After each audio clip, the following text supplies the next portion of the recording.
Salam, hər vaxtınız xeyir. Mən FETS Akademinin təlimçisi və eyni zamanda 4-cü siniflər üçün olan monitorinq vəsaitinin müəllifi Firuzə Hüseynli. Bugün sizə vəsaitimizdən 6-cı monitorinq mövzu sınağının izahını verəcəm və bu izahda mən sizinlə Azərbaycan dilinə aid olan izahları bölüşəcəm. Qeyd edim ki, 30 sualdır, eyni ilə monitorinq imtahanı tipinə uyğun və ən son yenilənmiş 2025 monitorinq imtahanını nəzərə alaraq vəsaitimizdə Azərbaycan dilinə aid olan 30 sual 3 mətn əhatə edir. İlk 3 sual mətndən kənardır. Digər 3 mətn də biri şəkillidir. Yəni eyni ilə yeni 2025-də rastlaşdığımız yeni tip mətn tipinə aiddir. İkincisi bədii mətndir, üçüncüsü isə elmi mətn əsaslanır. Mövzumuz Xarı bülbüldür. Xarı bülbül bu ad hər zaman Azərbaycanlının qəlbinə doğmadır. Lakin Xarı bülbül mətnində keçməzdən əvvəl bizim ilk 3 sualımız var, onu oxuyaq. Çünki Azərbaycan dilində belədir ki, 3 mətnə aid 27 sual öz əksini tapır. İlk 3 sual isə heç bir mətnə əsaslanmır. Birinci sualda deyir ki, sözlərdən biri səhv yazılmışdır. Baxaq görək hansı səhv yazılıb. Dairə sözü düzgün yazılıb, şeir düzgün yazılıb, xain düzgün yazılıb, müraciət şəklində yazılmalıydı. İ-ə, y tələffüz zamanı daxil olur deyə d yanlışdır. Birində yazılışında səhvə yol verilmiş söz işlənmişdir. Kainat haqqında maraqlı faktlar öyrəndik. Səidə bu gün dərsə gecikmişdi. Ailə hər insan üçün ən dəyərli varlıqdır. Müəllim başa düşməyimiz üçün ikinci variantı izah etdi. Baxın, bu sözlərdən hansı gözümüzə səhv deyir? Əlbəttə səidə sözü. Çünki səidə olmalıydı. Y tələffüzdə araya daxil olmalıydı. Üçüncüyə baxırıq. 21-ci əsr elm və texnologiyanın sürətli inkişaf dövrü olmuşdur. Bu cümlədə əsr sözü. Baxın, bilirik ki, hər 100 il bizdə bir əsrə bərabərdir. Və burada da eyni ilə həmin əsrdən danışır. Yəni 100 il müddəti cavab beybəndidir. İndi isə mətnin izahına keçirik. Bu ad hər bir Azərbaycanlının qəlbinə doğmadır. Bu gül elə bir gül deyil ki, hər yerdə bitsin, hər adam onun gözəlliyini anlaya bilsin. O, yalnız dağların sərin havasında, təbiətin sakitliyində, torpağın dərinliyinə sadiq olan yerlərdə boy göstərir. Azərbaycanın gözəl bölgələrindən olan Şuşada, Laçında, Kəlbəcərdə Xarı bülbül özünü evində hiss edir. Sanki bu torpaqlar onun üçün doğulub. Bu qayalar onunla nəfəs alır. Xarı bülbülün ləçəklərinə baxanda insan heyrətə gəlir. Elə bir insan başını aşağı salıb dua edir. Bəzən də elə görünür ki, bir ana balasını bağrına basıb ona sığınıb. Bu gülün boynu həmişə bükük olur. Amma bu büküklük onun zəifliyindən yox, gözəlliyinin, sakitliyinin, təvəzzükarlığının əlamətidir. O heç vaxt gözə soxulmur, amma baxanları valeh edir. Bu gülə bircə dəfə baxmaq kifayətdir ki, onu heç vaxt unutmayasan. Xarı bülbül çox həssas bir bitkidir. O, torpağın hər cürünə uyğunlaşa bilmir. Hər yerdə bitmir.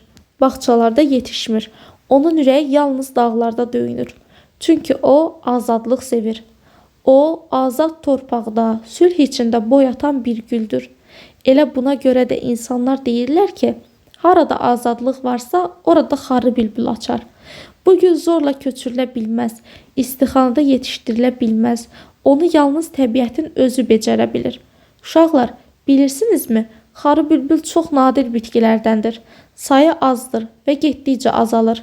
Bu səbəbdən alimlər onu xüsusi siyahıya, qırmızı kitaba adlanan, qorunan bitkilər siyahısına daxil ediblər. Yəni bu gülü qoparmaq, zədələmək olmaz. Biz onu qorumalıyıq. Çünki o, həm də vətənimizin rəmzidir. Əgər biz xarı bülbülü qoruyuruqsa, demək təbiətə, torpağa və tariximizə hörmət edirik. Uzun illər xarı bülbülün vətəni olan torpaqlar işğal altındaydı. O yerlərdə artıq nə gül açırdı, nə də bulaqlar mahnı oxuyurdu. Sanki xarı bülbül də küsmüşdü, susmuşdu. Amma torpaqlarımız azad olunandan sonra bu gül yenidən canlandı. Yenidən qayaların arasından boylandı. Yenə gözəlliyi saçdı. Elə bil deyirdi: "Mən buradayam, mən vətənimlə birgəyəm." İndi Xarı bülbül təkcə dağlarda deyil, bütün Azərbaycan xalqının qəlbində yaşayır. Onun şəkli bayram plakatlarında, məktəb divarlarında, musiqi videolarında, hətta geyimlərdə belə görünür. Çünki o bizim tariximizin, azadlığımızın və qürurumuzun simvoludur. Xarı bülbül bizə susaraq çox şey deyir. O dillənmir, amma sanki pıçıldayır.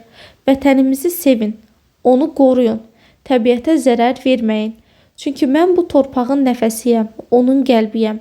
Bəli, bu gül təkcə bir çiçək deyil, o bir xatirədir, bir sevincdir, bir göz yaşının içində doğan günəşdir. Xarı bülbül həm gözəllikdir, həm dəyərlidir, həm də qürur verici. Onu qorumaq bizim borcumuzdur. Təkcə təbiətə görə yox, vətənə olan sevgimizə görə. Gördüyünüz kimi bu şəkildə mətn əsaslanır.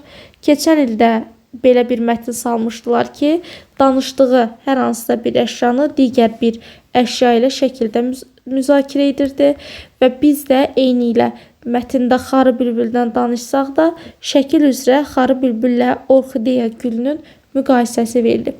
Vəsaitimiz istənilən kitabxanada da var, yəni yaxınlaşaraq əldə edə bilərsiniz və yaxud da 055 527 2599 nömrəsinə yazaraq da çatdırılmadan istifadə edə bilərsiniz. Mətnə əsasən hansı fikir doğrudur? Xarı bülbül adi güllər kimi hər yerdə bitir, xeyr, bitmir.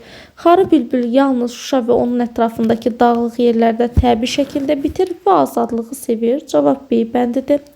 Xarı bülbül gözəlliyinə görə hər zaman insanların diqqətini cəlb etmək üçün boy göstərir. Mətnə görə deyir: Xarı bülbül insanlara qorxunu, təbiətdən uzaqlaşmağı xatırladır. Xeyr, əksinə qorxunu deyil. Gözəlliyinə görə hər zaman insanların diqqətini cəlb edir və bizdə dağlıq yerlərdə yetişdiyi də qeyd olunub. Amma gəlin baxaq görək, mətnimizdə onun Şuşada yetişməsi qeyd olunmuşdumu? Baxın, mən mətnini oxudum. Bizə deyir ki, Şuşada, Laçında, Kəlbəcərdə. Amma burada isə deyir ki, yalnız Şuşa. Demək, bu yanlışdır. Cavab C bəndidir. Aşağıdakı suallardan hansının cavabı mətndə verilməmişdir? Xarı bülbül hansı şəraitdə bitir? Azərbaycan xalqı üçün vətənpərvərliyi rəmsidir. Nə üçün qırmızı kitaba salınır? Çünki nəsli tükənir. İlk dəfə kim və harada tapıb? Bu barədə bilgimiz yoxdur. Dağlarda yerləşir. Xarı bülbül yalnız azad torpaqlarda bitir. Çünki o nəyi sevir?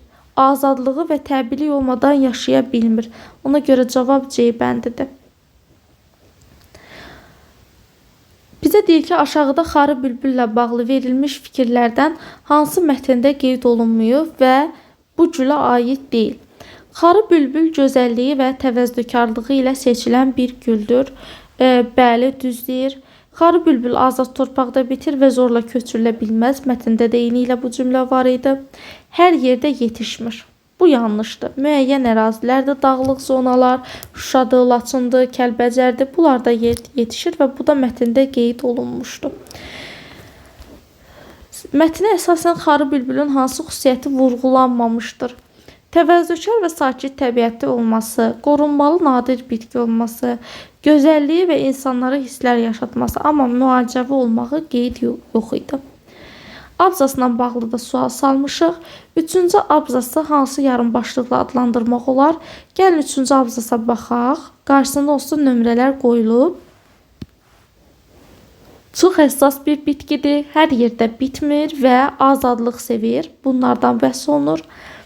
Deməli, yaratdığı hisslərdən danışmır, görünüşündən danışmır, qorunmasından danışmır, yaşamaq şəraiti və azadlıq sevgisindən danışır. 7-ci abzası gəlin tapaq, əsas məqsədini istəyir. 7-ci abzasda deyir ki, bizə çox şey deyir, torpağın qəlbi olduğunu deyir və bizim onu qorumalı olduğumuzu deyir. Onda nə olacaq? Xarı bülbül qorunmalıdır. Xarı bülbül vətənimizin rəmzidir və onu qorumaq vacibliyini vurğulayır. Bəli. Görünüşü ilə bağlı harda danışırdı? Gəlin görünüşünə baxaq görək. Xarı bülbülün görünüşündən danışırdı. Sanki bir boynu bükük olmasından danışırdı. İnsan başını aşağı salıb, yəni ikinci abzasda danışır. Ona görə də cavab olacaq A bəndi. Xarı bülbül haqqında şəkildə verilmiş məlumatları müəyyən edin. Gəlin şəkilə baxaq. 12-ci sual keçən il imtahanda da düşmüşdü ki, şəkillə bağlıdır. Şuşa dağlarında bitir, bülbülə bənzəyir, az sayda yayılıb. Bülbülə bənzəyir, çox az saydadır, dünyanın hər yerində yox, Şuşada bitir, dekorativ olması da yazılmayıb. Yəni cavab 1 və 4-dür, C bəndidir. 13-dən 21-ə qədər olan suallar isə bədi mətnə əsaslanır. Ümumiyyətlə, bunlar mövzu sınaqlarıdır ki, siz rahatlıqla alıb, yəni başqa bir vəsaitə ehtiyacınız olmasın. Siz həm bunu mövzuların mənimsəməsi üçün istifadə edə bilərsiniz, eyni zamanda mövzulardan əlavə olaraq da monitorinq imtahanının hazırlığı üçün rahatlıqla istifadə edə bilərsiniz. Mövzumuz düzgünlüyün mükafatıdır. Uzaq bir dağ kəndində küləkli qışların və dərin yay günəşi ilə yoğrulmuş bir məkanda insanlar sadə və dürüst həyat sürürdülər. Kəndin dar yollarında gündəlik həyat axıb gedərkən bir ev var idi ki, onun qapısından heç vaxt yalana yer verilməzdi. Bu evdə Əli kişi ailəsi ilə yaşayırdı. Əli kişi uzun illər kənd müəllimi olmuş, yüzlərlə uşağın təlim-tərbiyəsində böyük rol oynamışdı. Onun sözləri kənddə atalar məsəlinə çevrilmişdi. Hər kəs onun bir cümləsini dilində gəzdirərdi. Yalan danışan öz qaranlığını işıq axtarır, amma heç vaxt günəşi tapmaz. Əli kişinin bir oğlu var idi, Murad. Gənc yaşlarında ağıllı, çevik və bacarıqlı biri kimi tanınan Murad bəzən atasının sərt prinsiplərinə qarşı çıxırdı. Atası ona nə qədər düzgünlükdən danışsa da, Murad həmişə düşünürdü ki, həyatda andır və o insanı içdən çürüdər. Murad atasının bu sözlərinə səbirlə qulaq asar, lakin içində bu qədər sərt olmağı bəzən lazım olub olmadığını düşünərdi. Bir gün kənd məktəbində xüsusi bir elan asıldı. Şəhərdən gələn komissiya məktəbdə imtahan keçirəcəkdi və bu imtahan nəticələrinə əsasən istedadlı şagirdlər paytaxtdakı xüsusi liseyə seçiləcəkdi. Hər kəs üçün bu bir fürsət idi. Amma kəndin sadə ailələri üçün isə əsl möcüzə sayıla bilərdi. Murad da bu imtahana ciddi hazırlaşırdı. Lakin onun sinif yoldaşı Səid son aylarda xəstələndiyi üçün dərslərdən geri qalmışdı. Səid Muradın yaxın dostu idi və onu bu vəziyyətdə geridə qoymaq Muradın içini didirdi. İmtahana bir gün qalmış məktəbdə eşidildi ki, imtahan sualları səhvən müəllim otağında açıq qalıb. Murad bu xəbəri eşidəndə bir tərəfdə düzündə qəlbə bir sarsıntı hiss etdi. Digər tərəfdən isə dostuna kömək etmək istəyi onu bürüdü. Axşam saatlarında məktəbin arxa qapısından içəri girdi. Otağın işığı sönük idi. Sualları tapıb tez-tez kopyaladı və səhəri gün Səidə də verdi. Səid əvvəlcə tərəddüd eşitdi. Vicdanı ona sıxırdı. Lakin Muradın israrlı sözləri ilə onu razı saldı. İmtahan günü gəlib çatdı. Hər iki dost mükəmməl nəticə göstərdi. Komissiya üzvləri təəccüblə bu iki şagirdin yüksək balına baxaraq onların adlarını birinci siyahıya yazdı. Lakin məktəbin yaşlı təmizləyicisi Zəhra nənə gecə kiminsə məktəbə girməsini görmüş, lakin kimin olduğunu ayırt edə bilməmişdi. Onun bu müşahidəsi məktəb direktoru Əhməd müəllimin qulağına çatdı. Əhməd müəllim vicdanlı və ayıq bir insan idi. Dərhal məsələni araşdırmağa başladı. Sinifdə əlavə testlər və fərdi müsahibələr təşkil etdi. Murad ağıllı və inamlı danışır, şübhəyə yer qoymurdu. Səid isə narahatçılıq içində danışır, gözlərini qaçırırdı. Əhməd müəllim onlara birbaşa ittiham etmədi. Amma bu məsələni kənd ağsaqqallarına bildirdi. Həmin axşam bu xəbər Əli kişinin də qulağına çatdı. Əli kişi evə gəldikdə Murad yemək süfrəsində idi. Atası onun qarşısında əyləşdi və heç nə demədən gözlərinə baxdı. O baxışda bir ömürlük tərbiyə, inam və dərd var idi. Sonra sakitcə soruşdu. Murad, bu imtahanın nəticələri sənə vicdan rahatlığı verirmi? Murad bir anlıq sanki yerində dondu. Nəfəsi daraldı. Boğazında düyün yarandı. İlk dəfə idi ki, atasının qarşısında bu qədər aciz qalırdı. Nəhayət susqunluqdan sonra boynu büküb dedi. Ata, sualları əvvəlcədən götürmüşdüm. Səidə də vermişdim. Bilirəm, düz etmədim. Əli kişi gözlərini yumdu, dərin nəfəs aldı. Sonra ayağa qalxıb oğlunun çiyninə əlini qoydu və dedi: "Sən böyük səhv etmisən, amma indi böyük bir cəsarət göstərdin. Həqiqəti demək hər kişinin işi deyil. Bu əsl kişi yoludur. Səni bağışlayıram, amma sən bu səhvin nəticəsini yaşamalısan." Murad sabahsı gün məktəbə gedib hər şeyi etiraf etdi. Komissiya nəticələri ləğv etdi. Səidlə birlikdə imtahandan kənarlaşdırdılar. Kənddə bu hadisə böyük səs-küy yaratdı. Bəziləri Muradı qınadı, bəziləri isə onun doğru danışmasını alqışladı. Murad bu hadisədən sonra dəyişdi. Artıq atasının sözlərini sadəcə eşitmir, onları dərk edirdi. O, bir il ərzində daha çox çalışdı. Dərslərinə 2 qat güc qoydu. Növbəti il yenidən imtahan verildi. Bu dəfə Murad birinci oldu. Həm də tam dürüstlük içində. O paytaxtdakı liseyə qəbul oldu. İllər sonra universiteti fərqlənmə diplomu ilə bitirdi və alim oldu. Onun haqqında qəzetlər yazdı, konferanslarda çıxışlar etdi. Lakin harada danışdırsa, hər zaman bir hadisədən söz açırdı. Bir zamanlar həyatımda elə bir an oldu ki, yalan mənə uğur gətirdi. Amma o uğur öz içimdə bir zülmət idi. Həqiqəti etiraf etdiyim gün isə içimdə işıq doğdu. Atamdan öyrəndiyim ən böyük dərs budur. Doğru söz gec danışsa da ən böyük zirvəyə qalxar. Murad atasının qəbrini hər dəfə ziyarət etdikdə qəlbində bir pıçıldayış duyulurdu. Sən məni seçdiyin yolda yaşatdın ata. Mən də o yolu gələcək nəsillərə ötürəcəyəm. Baxaq suala. Bir də qeyd edim ki, mətnimizin həcmi sizə böyük gələ bilər. Böyük gəlməsinin də səbəbi odur ki, digər vəsaitlərdən fərqli olaraq mətnlərin həcmi biraz çoxdur. Səbəb odur ki, keçən il imtahanda həcmi böyük mətnin düşməsi şagirdlərdə səbir çatmaması və oxunmasının belə deyək qarşısını aldı. Ona görə də mətnlərlə işləmək lazımdır ki, şagirdlər artıq bu həcmlərə də öyrəşsinlər və onun öhdəsindən rahatlıqla gələ bilsinlər. 13-də deyək ki, Muradın imtahan nəticələri ilk dəfə necə yüksək olmuşdu? Çünki o sualları əvvəlcədən götürmüşdü. Ona görə cavab C bəndidir. Çalışın hər sualın cavabını özünüz tapın, sonra ona uyğun cavabı axtarın. Əli kişinin fikrincə yalan danışmaq ləyinə nəticələnir, uğura səbəb olmur. İnsanı işdən çürüdür. Cavab C bəndi.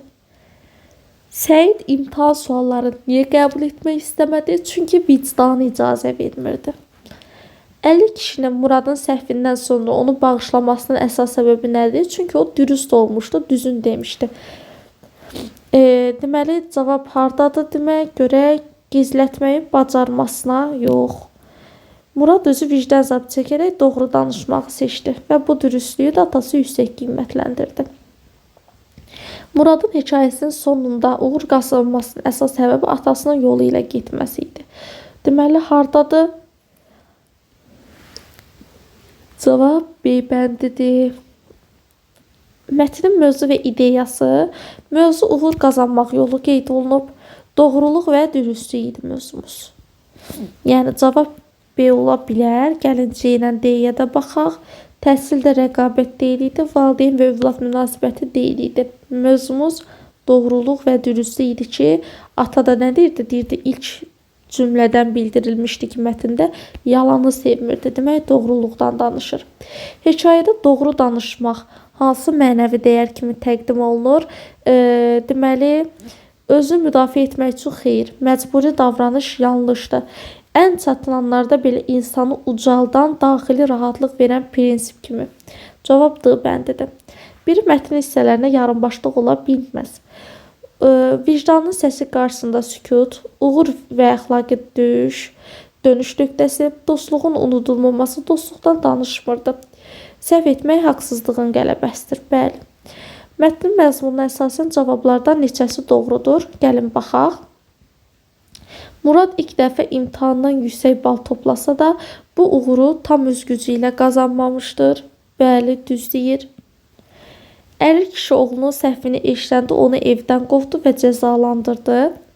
Əri kişi oğlunun səhvini eşidir və onu evdən qovur, cəzalandırır. Yanlışdır. Əksinə deyir ki, alqışlayır düz danışdığı üçün. Murad sonda doğru danışaraq dürüstlüyü seçdi və atasının hörmətini qazandı. Səid əvvəlcə sualları almaqda tərəddüd etsə də sonradan razılaşdı, düz deyir. Muradın doğru danışması onu gələcək həyatında müsbət rol oynadı, bu da düz deyir. Yəni doğru deyir onda bizdən nə deyir? Sayın istəyir. 1, 2, 3, 4 dənə cavabdır bəndidir. Sonuncu isə elmi mətindir. Təkərin tarixini öyrənəcək bu mətndə. Mətnlər də maraqla seçilmişdir. Şagirdlər oxuduğu zaman ondan nəsə bir dərs öyrənmiş olsunlar. İnsanlıq tarixində həyat tərzini tamamilə dəyişdirən bir çox ixtira olmuşdur.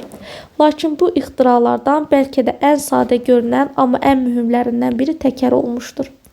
Bu əşya o qədər gündəlik həyatımızda qarışıb ki, bəzən onun necə yarandığını və bugünkü formasında necə gəlib çıxdığını düşünmürük. Halbuki təkərin keçdiyi yol insan zəkasını və texnologiyasını necə inkişaf etdiyini göstərən aydın bir nümunədir. Təkərin ilkin versiyası ilə müasir versiyası arasında həm quruluş, həm material, həm də məqsəd baxımından çox böyük fərqlər mövcuddur. Təkərin tarixi təxminən 5000 il əvvələ qədim Mesopotamiya dövrünə gedib çıxır.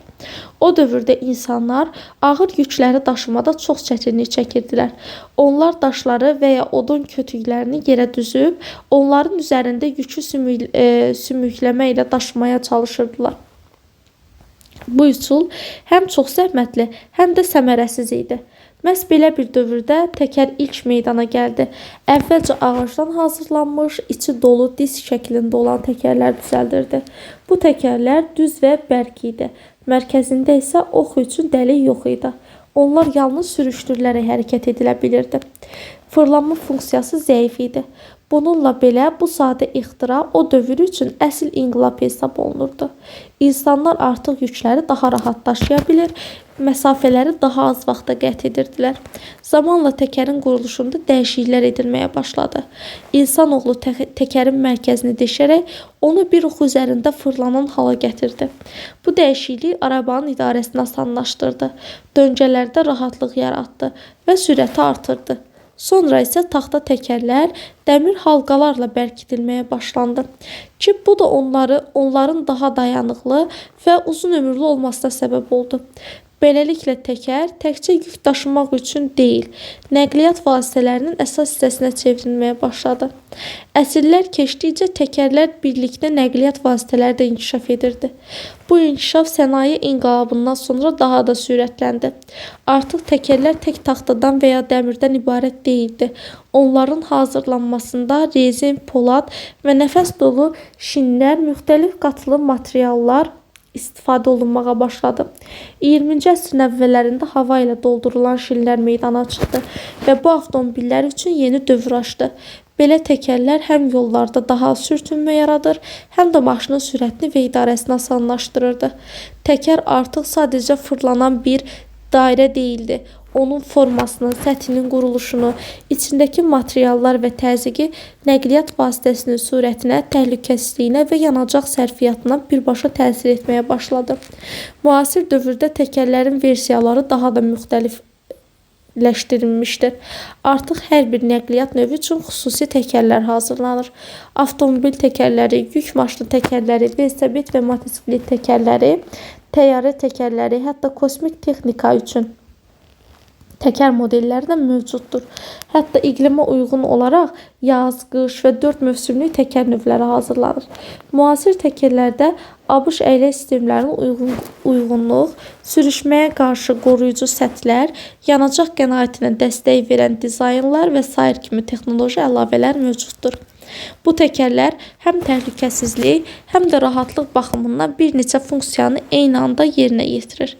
Təkərin ilkin versiyası ilk sonraki versiyası arasında fərq yalnız texniki deyil, həm də mədəni və sosial baxımdan əhəmiyyətlidir. Əvvəllər bir kəndin içində taxta araba ilə yük daşınırdısa, bu gün dünyanın bir ucundan o bir ucuna yüksək sürətli avtomobil, qatar və təyyarələrlə hərəkət edirik. Hər birinin əsasında isə eyni prinsip dayanır: fırlanan təkər. Bu Bu, insan düşüncəsinin və texnologiyasının vəhdətini göstərən möhtəşəm bir simvoldur. Nəticə olaraq demək olar ki, təkərin ilkin versiyası insanın sadə ehtiyacından, yük daşımaq istəyindən doğmuşdur. Sonraki versiyası isə insanın rahat yaşamaq, sürətli hərəkət etmək və uzaqları yaxınlaşdırmaq arzusunun məhsuludur. Bu dəyişiklik göstərir ki, hər bir əşya zamanla inkişaf edir, lakin onun əsas funksiyası qorunub saxlanmaqdır. Təkər bu gün də hərəkətin simvoludur. İstər qədim taxta arabada, istər müasir idman avtomobilində, istərsə də kosmik aparatlarda. Doğru fikri istəyir. Deyir, təkər yalnız qədim dövrlərdə istifadə olunurdu. Xeyr, müasir dövrdə daha çox istifadə olunur.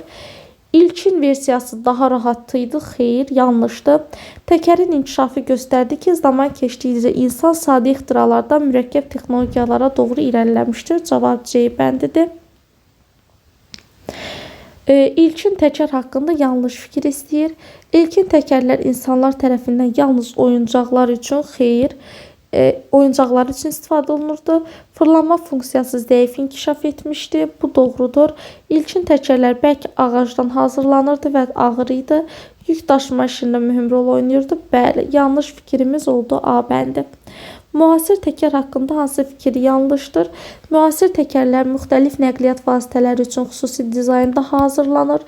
Təhlükəsizlik, rahatlıq baxımından bir çox funksiyasını yerinə yetirir. Müasir təkərlərin hazırlanmasında yalnız taxta və dəmir materiallardan istifadə olunur. Müasir təkərlər sürüşməyə qarşı dayanıqlıdır. Bəli, yalnız taxtadan və dəmirdən, taxtadan istifadə olunmur, artıq rezindən istifadə olunur. Bir də deyirik, əgər vəsaitimizi əldə etmək istəyirsinizsə 055 527 2599 nömrəsinə yazaraq əldə edə bilərsiniz və yaxud da yazaraq nümunə səhifələrdə istəyib onunla tanış ola bilərsiniz. Yəni vəsaitimiz sevilən bir vəsaitdir. Alanlardan razılıqlar, geri dönüşlər alırıq. Ümid edirik ki, siz də əldə etdiyiniz zaman yenə də razılıqlarınız gələcək və bu bizim üçün olduqca xoşdur. Hansı bənddə səbəb-nəticə əlaqəsi pozulub?